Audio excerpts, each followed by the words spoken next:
오늘도 주님의 말씀을 통해 하나님 나라를 누리는 복이 있기를 주님의 이름으로 축원합니다. 아멘. 하나님께서 이스라엘 백성을 애굽에서 구원해 내신 것은 이스라엘을 그의 소유로 제사장 나라로 거룩한 백성으로 삼고자 하심이죠. 그래서 애굽에서 건져내신 거예요. 그리고 그들을 어디로 이끄셨어요? 시내 산으로 이끄셨어요. 가나안 땅에 들어가기 전에 먼저 시내 산으로 이끄시고 그 시내 산에서 그 백성과 함께 언약을 맺으며 그들을 언약 백성 삼아 주신 것이죠. 그래서 앞선 19장 5절과 6절에 보면 주님께서 출애굽기 19장 4절부터 6절에 보면 내가 애굽 사람에게 어떻게 행하였음과 내가 어떻게 독수리 날개로 너희를 업어 내게로 인도하였음을 너희가 보았느니라. 하나님께서 너희에게 베푸신 구원을 너희가 보았다라는 거죠. 구원을 경험한 그들에게, 구원받은 그들에게 5절 6절 이어서 세 개가 다 내게 속하였나니 너희가 내 말을 잘 듣고 내 언약을 지키면 너희는 모든 민족 중에서 내 소유가 되겠고 너희가 내게 대하여 제사장 나라가 되며 거룩한 백성이 되리라. 너는 이 말을 이스라엘 자손에게 전할지니라 말씀하셨죠. 바로 너희를 내 소유로 삼고 제사장 나라가 되게 하고 거룩한 백성이 될 것이다. 하나님께서 말씀하신 거예요. 구원받은 하나님의 백성을 이제 하나님께서 언약을 통해 그의 백성 삼으시고 거룩한 백성, 그의 소유, 제사장 나라가 되게 하시는 것이죠. 그러니 오늘 우리도 예수 그리스도로 구원받았기에 이제 예수 그리스도로 말미암는 새 언약으로 우리도 주님의 백성으로 사는 것이죠. 그 언약의 핵심은 무엇입니까? 예수 그리스도께서 우리를 구원해 주셨기에 이제 어떻게 하는 것이 언약 백성의 삶인가를 주님께서 쭉 말씀해 주신 거예요. 그래서 20장에는 10계명을 말씀하시고 21장부터 23장까지는 10계명을 근거로 한 판례법, 상세법들을 쭉 말씀하셨어요. 그리고 이제 오늘 본문인 24장에 와서는 실제적인 언약식이 거행되어지는 거예요. 그 언약식이 거행되어지는데 1절에 보면 또 모세에게 이르시되 너는 아론과 나답과 아비후와 이스라엘 장로 70명과 함께 여호와께로 올라와 멀리서 경배하고 너 모세만 여호와께 가까이 나아오고 그들이 가까이 나아오지 말며 백성은 너와 함께 올라오지 말지니라 말씀하고 계세요. 하나님께서 부르시는데 하나님 앞에 나아가는 순서가 있죠. 경계가 있어요. 백성은 함께 올라오지 말고 그들은 가까이 나아오고 그러나 가까이 나오지 말며 모세만 여호와께 가까이 나아와라 말씀하시는 거죠. 그러니까 지금 시내 산이 있으면 그 시내 산에 경계가 있었죠. 그 경계까지만 백성은 나오는 거예요. 더 이상 올라오면 안 돼요. 시내 산으로 백성은 올라오면 안 되고 그리고 이제 지도자들 아론과 나답과 아비후와 또 이스라엘 장로 70명은 모세와 함께 그 경계를 넘어서 올라오기는 하지만 어디까지만 오는 거예요? 산 중턱 어디까지만 오는 거예요. 그래서 가까이 나오지 말며 그들은 가까이 나오지 말며 그 다음에 이제 모세만 하나님께 가까이 나와라 라는 것이죠. 이것은 왜 하나님께서 이렇게 말씀하시는 거예요? 하나님은 우리가 가까이 할 수 없는 분이시기 때문에 그렇죠. 너무 거룩하시기 때문에 그를 가까이 가면 그의 거룩함으로 인해 우리는 죄 때문에 죽을 수밖에 없는 존재예요. 하나님을 대면할 수 없어요. 그래서 주님 앞에 가까이 나아갈 수 없는 존재라는 사실을 우리에게 보여주시죠. 하나님은 항상 모세 외에는 멀리 하셨어요. 앞선 19장에도 계속 보면 백성들에게 경계를 짓고 넘어오지 말아라. 넘어오면 죽을까 한다 하면서 계속해서 나오지 못하게 하시죠. 하나님은 우리가 가까이 할 수 없는 분이에요. 가까이 하기에 너무 먼 당신이 바로 하나님이신 거죠. 왜냐하면 우리의 죄 때문이에요. 우리는 죄 가운데 있는데 거룩하신 하나님께 나아가면 죽을 수밖에 없는 것이죠. 그러므로 이렇게 멀리 두고 또 멀리 두고자 하시는 주님이시죠. 그러나 하나님의 마음은 어떠하겠습니까? 하나님은 우리를 가까이 하기를 원하실까요? 멀리 하시기를 원하실까요? 또 반대로 여러분은 하나님을 가까이 하기를 원하십니까? 멀리 하기를 원하십니까? 하나님은 우리를 가까이 하기 원하시지만 우리라는 존재 자체가 하나님을 가까이 할 수 없다는 거죠. 그래서 가까이 하기에 너무 먼 당신이 하나님이세요. 그런데 뒷부분에 보면 놀라운 일이 일어나죠. 9절에 보면 모세와 아론과 나답과 아비후와 이스라엘 장로 70인이 올라가서 10절에 이스라엘의 하나님을 보니 라고 말하고 있어요. 이제 하나님을 본다는 거예요. 올라가서 보고 또 11절에는 그들은 하나님을 뵙고 먹고 마셨더라 이렇게 기록하고 있죠. 하나님을 뵙고 먹고 마셨다. 이 정말 놀라운 장면이에요. 그냥 읽으면 이런 일이 있었나 보다 할 수 있지만 하나님께서 계속 경계를 짓고 가까이 오지 못하게 하셨고 특별히 택한 자들이 함께 올라오지만 또 가까이는 나오지 말라고 하셨던 하나님이에요. 왜냐하면 가까이 하면 죽을 수밖에 없으니까. 그런데 이들이 올라갔고 하나님을 뵙고 먹고 마시는데 이런 놀라운 일들이 어떻게 벌어졌느냐라는 거죠. 왜냐하면 하나님과 맺은 언약 때문인 것이죠. 3절에 보면 모세가 와서 여호와의 말씀과 그의 모든 율례를 백성에게 전하매. 모든 율례를 백성에게 전했어요. 모든 말씀과 율례. 그러니까 아마도 20장부터 23장의 그 내용을 백성들에게 전했겠죠. 그러니까 백성들이 한 소리로 응답하여 이르되 여호와께서 말씀하신 모든 것을 우리가 준행하리이다. 이 하나님과 맺는 언약식은 어떻게 보면 결혼의 언약식과 같아요. 언약을 맺기 전에 먼저 뭐부터 해요? 선서부터 하죠. 이제 그 사람이 서약부터 하게 되어져 있어요. 이제 그러니까 신랑은 신부를 자기 아내로 맞이할 것인가? 신부는 신랑을 자기 남편으로 맞이할 것인가? 이걸 서약부터 하잖아요. 그러니까 그 서약을 하는 것이 바로 이 장면이에요. 하나님의 그 모든 율법과 율례를 따라 순종함으로 하나님을 우리의 하나님으로, 우리의 주인으로 맞아들이겠는가?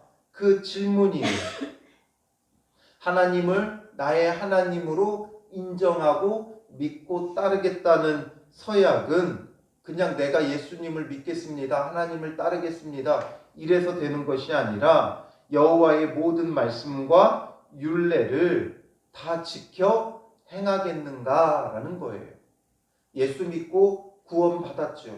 이제 온전한 하나님의 백성으로 서기 위한 우리의 서약이 필요한 거예요. 애굽에서 구원 받았잖아요. 구원의 그 은혜를 경험했기 때문에 이제는 스스로 하나님 앞에 서약을 해야 한다는 것이죠. 예수 그리스도를 통해 우리는 죄 가운데서 구원 받았잖아요. 그럼 구원 받았으면 이제 하나님의 자녀로 하나님의 백성으로 살 것을 우리는 주님 앞에 서약해야 하는 것과 같은 것이죠. 그러니까 그들이 한 소리로 응답하여 여호와께서 말씀하신 모든 것을 우리가 준행하리이다. 이것은 하나님을 우리의 진정한 참된 신으로 받아들이고 나는 그의 백성으로 살겠습니다 하는 그런 서약과 같은 것이죠. 그러니까 이제 모세가 그 서약을 받고 이제 진정한 언약식을 시행하는 거예요.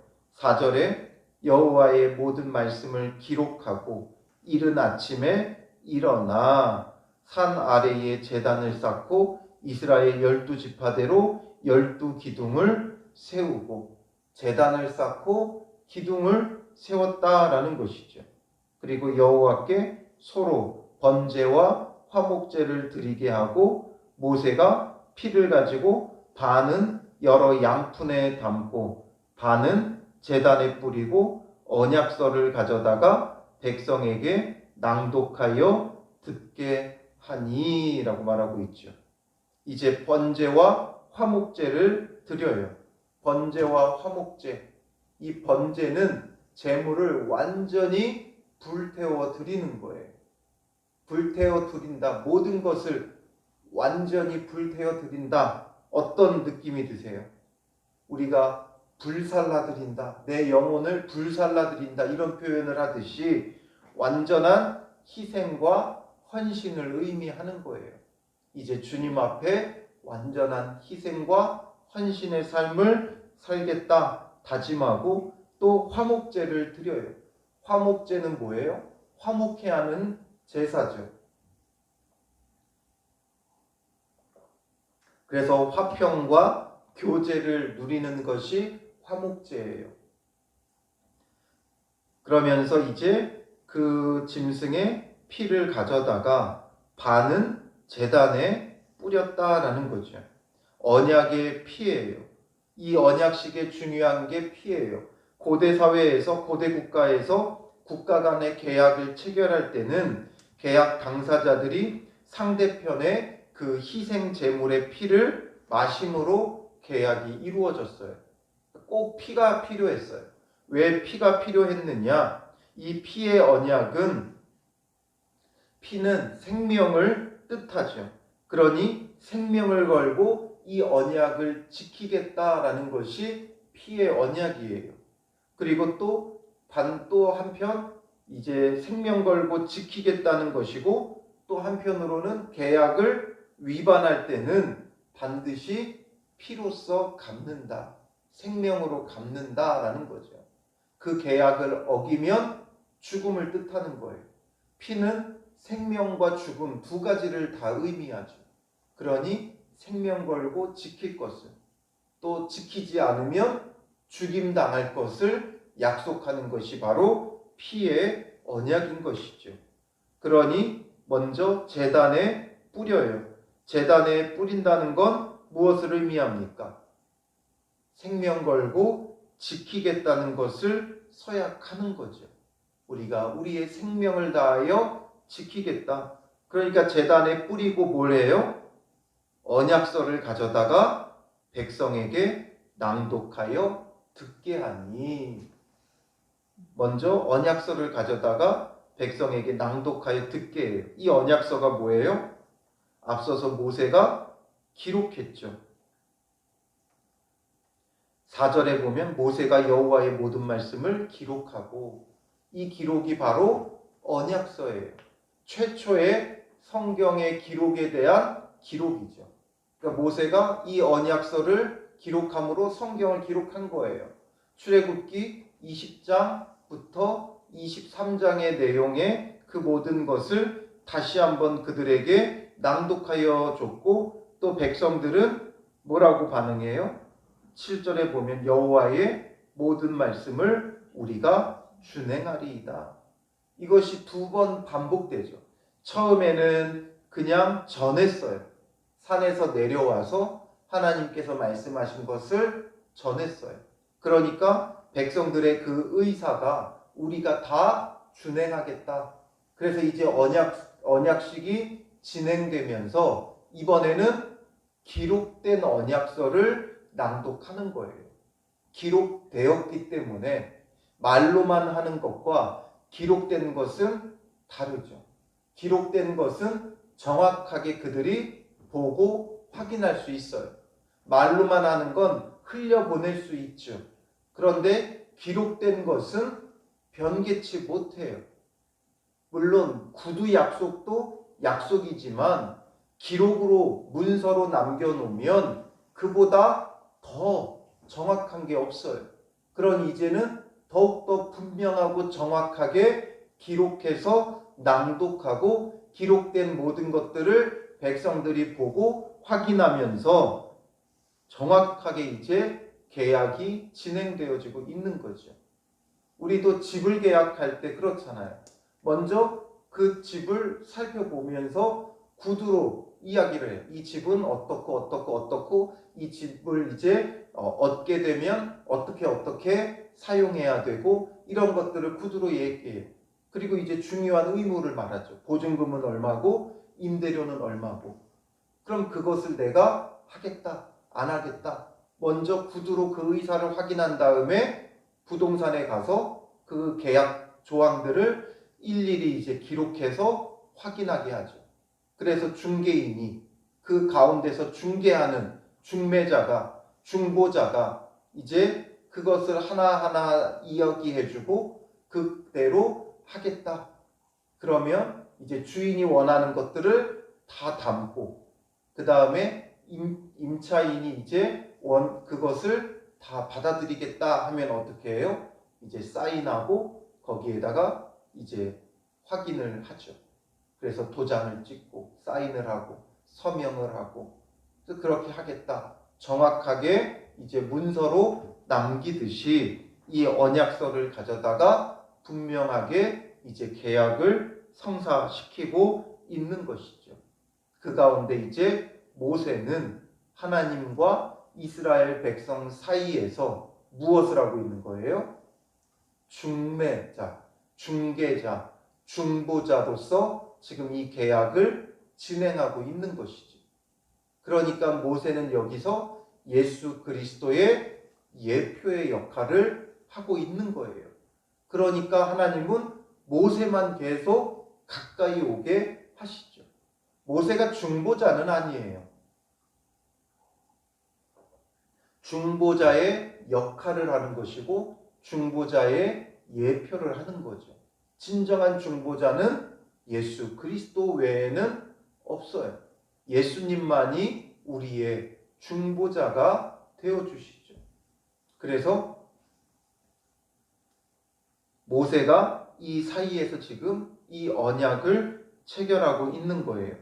그 다음에 이제 모세는 이제 반은 제단에 뿌렸다면 남은 반은 어떻게 해요? 8절에 보면 백성에게 뿌리며 이르되 이는 여호와께서 이 모든 말씀에 대하여 너희와 세우신 언약의 피니라 말씀하시죠.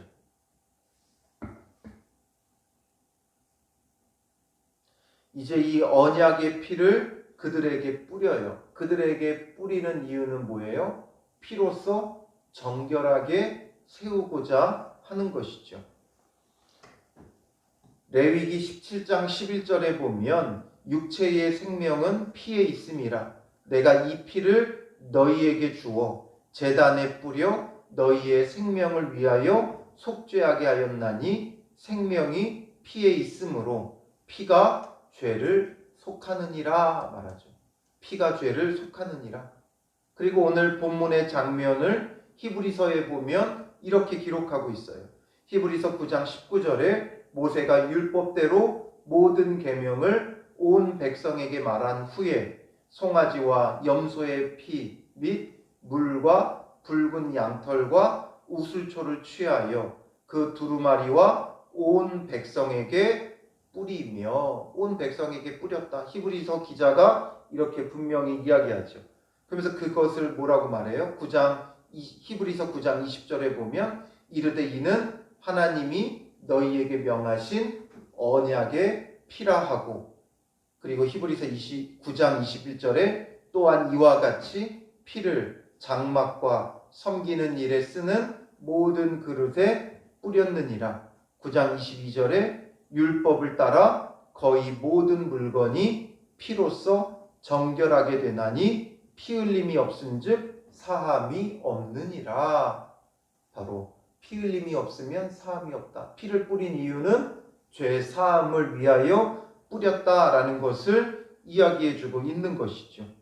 그러니 지금 백성들에게 뿌리는 것은 이제 그들의 죄를 사하여서 정결하고 거룩한 백성으로 하나님 앞에 세우기 위함인 것이죠. 제단에 뿌리는 것은 이제 생명을 걸고 우리가 주의 율법과 계명을 지키겠습니다. 그들의 서약과도 같은 것이고 이제 그들의 몸에 뿌려서 그들을 정결하고 거룩하게 세우는 것이죠. 그래서 8절의 뒷부분에 이는 여호와께서 이 모든 말씀에 대하여 너희와 세우신 언약의 피니라 말씀하죠. 언약의 피다. 주님께서 말씀하시는 거예요. 이제 피로 온전한 언약이 맺어지고 거룩한 백성으로 세워졌기 때문에 9절에 보면 이제 모세와 아론과 나답과 아비후와 이스라엘 장로 70인이 올라가서 이제 올라가죠. 가까이 오지는 말라고 했는데 이제는 올라가는 거예요. 그리고 이스라엘의 하나님을 보니까 이전의 하나님과 달라졌죠. 뭐가 달라졌어요? 그의 발 아래에는 청옥을 편듯하고 하늘같이 청명하더라. 그의 발 아래가 청옥같이 청명하고 아주 밝아졌다라는 거죠. 이전에 하나님의 모습은 어떠했어요?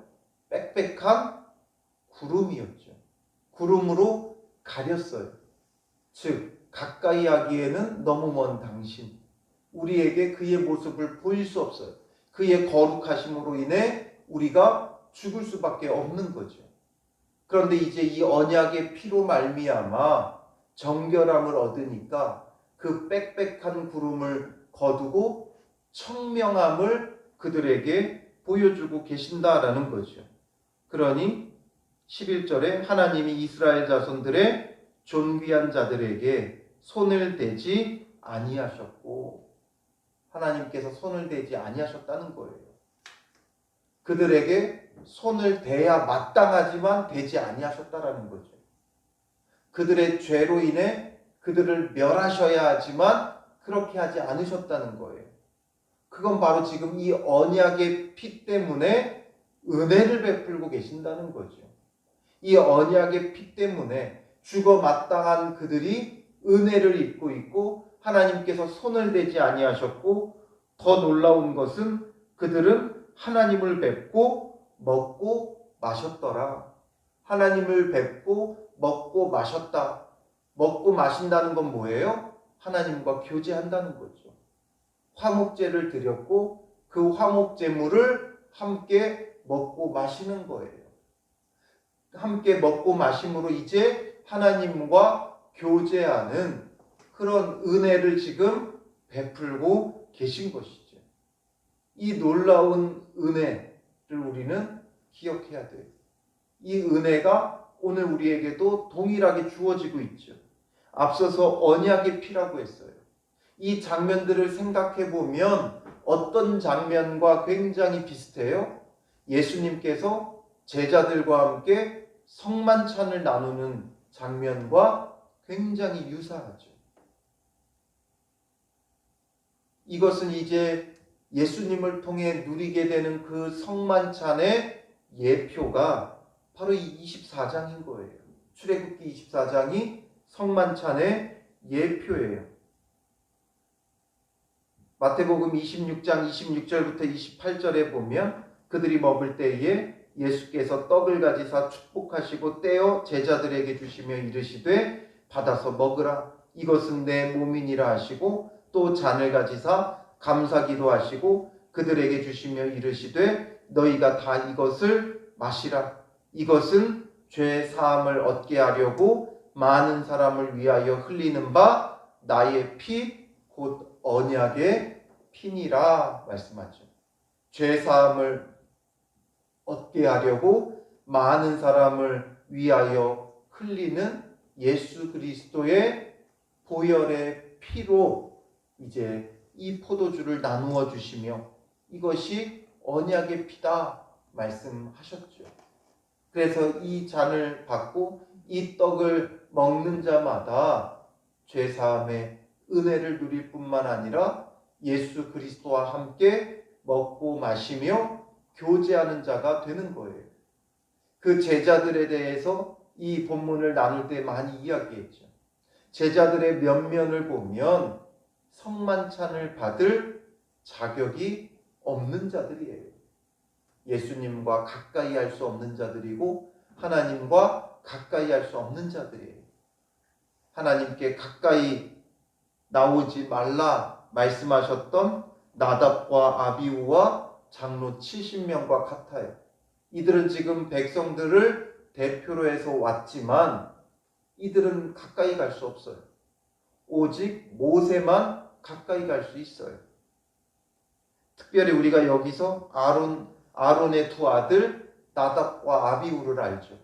이 나답과 아비후 그동안 언급이 없었어요. 갑자기 등장했는데 이 나답과 아비후는 나중에 제사장의 직분을 감당하면서 여호와께서 명하지 않은 다른 불을 가지고 들어갔다가 죽임을 당하죠. 여호와께서 명하지 않은 다른 불이라는 건 무슨 의미예요? 자기들 마음대로 했다는 거예요. 하나님께서 원하시는 게 아니라 자기들이 원하는 대로 했다는 거죠. 자기들이 편한 대로.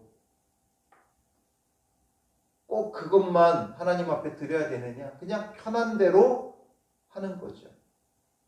정말 주님 앞에 중요한 건 뭐예요?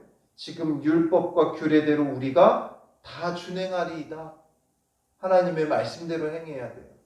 그런데 이들은 자기들 마음대로 하는 자들이었어요. 그런데도 불구하고 하나님께서 그들을 올라오라고 하시죠. 은혜 베풀겠다는 거예요. 자격 없는 자들을 올라오게 하셨어요. 그리고 이제 언약의 피로 언약을 맺은 후에는 이들까지도 하나님께 올라와서 함께 먹고 마시는 은혜를 베풀어 주셨다는 거죠.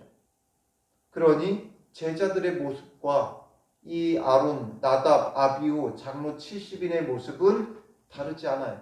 이들이 무슨 자격이 있어서가 아니라 이들이 택함 받았기 때문인 거예요. 이들이 대표기 때문에 그런 거예요. 우리의 모습의 대표인 거예요. 12제자도 대단해서가 아니라 우리의 대표로 예수님께 부름받았을 뿐이에요. 그러나 언약의 피로 언약을 맺으니까 이제 하나님께서 그들에게 함께하게 하시고 손을 대지 아니하시고 은혜를 베풀며 하나님과 교제하며 먹고 마시게 하는 거예요. 이 놀라운 은혜를 이들은 예표로서 느꼈지만 어디까지나 한계가 있는 교제였어요. 예표였기 때문에. 그 이후에 이들은 하나님께 올라갈 수 없죠. 다만 성소에 들어가 제사를 드릴 수는 있었어요. 제사장 직분을 얻어서 할 수는 있었지만 하나님 앞에 직접 나아가 교제하는 온전한 화목함을 누리지는 못했어요. 그러나 오늘 우리는 다르죠. 이들은 예표인 모세였다면 우리에게는 유일한 중보자이며 진정한 중보자이신 예수 그리스도를 통해 이제 새 언약 백성, 그리스도의 언약의 피를 통해 주님의 자녀되고 백성되었기에 온전히 누리는 거예요. 그러니 우리가 성도가 되었다는 것, 주님의 자녀가 되었다는 것, 주님의 백성이 되었다는 것, 얼마나 크고 놀라운 은혜가 우리에게 주어졌는지를 기억해야 돼요. 그래서 이제 그렇게 하나님의 은혜를 누린 그들에게 이제 어떤 작업을 하시냐면 이제 이 이후부터는 성막에 대한 거예요. 성막에 대해서 하나님께서 모세에게 명하시고 성막의 설계도를 전하시고 그 다음에 백성들이 그 성막을 짓는 거죠. 그러기 위한 이제 사전 작업으로 12절에 여호와께서 모세에게 이르시되 너는 산에 올라 내게로 와서 거기 있으라. 내가 그들을 가르치도록 내가 율법과 계명을 친히 기록한 돌판을 내게 주리라. 이제는 하나님께서 그 돌판을 직접 기록해서 주겠다 말씀하시고, 모세가 그의 부하 여호수아와 함께 일어나 모세가 하나님의 산으로 올라가고 장로들에게 이르되 너희는 여기서 우리가 너희에게로 돌아오기까지 기다리라. 아론과 훌이 너희와 함께 하리니 무릇 일이 있는 자는 그들에게로 나아갈지니라. 아론과 훌을 세워놓고 모세는 여호수아만 데리고 이제 하나님 앞에 올라가게 되죠. 산에 오르니까 구름이 산을 가리며 여호와의 영광이 시내산 위에 머무르고 구름이 엿새 동안 산을 가리더니 일곱째 날에 모세가 6일을 기다린 거예요. 일곱째 날에 여호와께서 구름 가운데서 모세를 부르시니 산 위에 여호와의 영광이 이스라엘 자손의 눈에 맹렬한 불같이 보였고 모세는 구름 속으로 들어가서 산 위에 올랐으며 모세가 40일 40야를 산에 있으니라. 40일 40야를 산에 있으면서 이제 하나님 앞에서 성막 준비를 하게 되어지는 것이죠. 그런데 왜 이제 정말 중요한 건 출애굽기의 대부분의 내용은 성막에 대한 거예요. 우리는 출애굽 자체에 너무 주안점을 두지만 실상 출애굽기를 보면 그들이 출애굽하는 건 출애굽기의 앞부분에 불과해요. 3분의 1에 불과해요. 나머지는 이제 시내산에서 언약을 맺고 성막을 짓는 데 있어요. 성막을 왜 짓게 하셨느냐? 하나님 앞에 제사하고 이런 장소지만, 하나님을 섬기는 장소지만, 그것보다 더 중요한 건 하나님께서 그 성막을 짓고 그들 가운데 임하셔서 그들에게 말씀하시고 그들과 함께 하시고 그들과 거하시기 위한 장소를 만드신 거예요. 지금까지는 시내산에서 모세만 올라가서 하나님을 배울 수 있었다면 이제는 하나님께서 백성 가운데 직접 임하실 곳을 세우고 계시는 거예요. 그것을 통해 하나님께서 너희와 함께하고 있다라는 것을 눈으로 보게 하는 것이 성막인 거예요. 하나님께서 임재하셔서 우리와 함께하고 계신다. 그걸 보여주는 게 성막이에요. 함께 하신다는 것이 무엇이에요? 임마누엘의 하나님을 보여주려고 하는 것이죠. 그러니 출애굽기의 내용을 보면 온통 다 뭐예요? 예수 그리스도에 대해서 보여주는 거예요. 예수 그리스도께서 오실 때에 마태복음 1장 23절에 보라 처녀가 잉태하여 아들을 낳을 것이요 그의 이름은 임마누엘이라 하리라 하셨으니 이를 번역한즉 하나님이 우리와 함께 계시다 함이라. 하나님께서 우리와 함께 하시다라는 것을 구약에서는 성막을 통해 보여주는 것이고 신약에서는 이제 사람이 되어 이 땅에 오신 예수 그리스도를 통해 하나님이 우리와 함께 하심을 확증해 주신 것이죠. 그 예표로서 이제 성막의 준비 작업이 진행되어지는 거예요. 그래서 먼저 언약을 맺고 언약 맺은 그들과 내가 함께하고 있다. 이걸 보여주기 위한 것이 바로 이제 24장의 내용인 거죠. 그래서 이제 이 이후에는 성막에 대한 일들이 준비되어지고 진행되어지는 것을 우리가 보게 되어질 것입니다. 그러니 예수 그리스도의 언약의 피, 우리가 이것을 기억하고 또 예수 그리스도를 통해 우리와 함께하고 계심을, 우리가 그를 먹고 마시고 그와 함께하고 이것으로서 하나님께서 우리와 함께하고 있음을, 이 은혜가 얼마나 크고 놀라운지를 깨닫고 감사하고 찬양하는 복된 은혜의 날이 되시기를 주님의 이름으로 축원합니다. 기도하겠습니다. 살아계신 아버지 하나님, 주님께서 우리에게 베푸신 이 구원의 은혜가 얼마나 크고 놀라운지를 보게 됩니다. 특별히 오늘 시내산에서 모세와 함께 이제 언약을 맺으며 은혜를 누리는 그 백성들을 통해 오늘 우리가 누리는 은혜가 얼마나 큰 것인지를 다시금 깨닫습니다.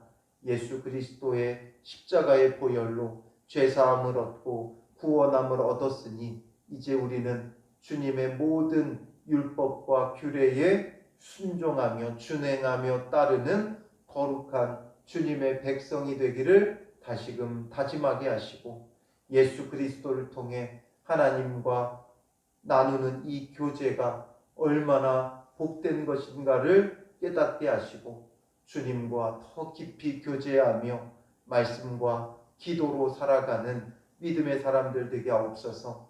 주의 말씀을 들을 수 있는 것이, 볼 수 있는 것이 얼마나 복된 일인지를 깨닫게 하시고, 말씀을 통해 늘 주님의 음성을 듣는 자들 되게 하시고, 그 말씀을 가지고 주님 앞에 기도하며 더 깊이 교제하는 그 복을 누리는 믿음의 사람들 되게 하옵소서. 임마누엘의 하나님께서 예수 그리스도를 통해 우리와 함께하고 계시오니 주와 함께하며 나누는 이 깊은 교제가 우리 삶 속에 있어 우리로 하여금 더욱 풍성한 주의 은혜를 누리게 하시고, 삶 가운데 베푸시는 그 놀라운 은혜로 말미암아 주께 감사하며 찬양하는 복된 은혜의 날 되게 하여 주실 줄 믿사오며 예수님의 이름으로 기도합니다. 아멘.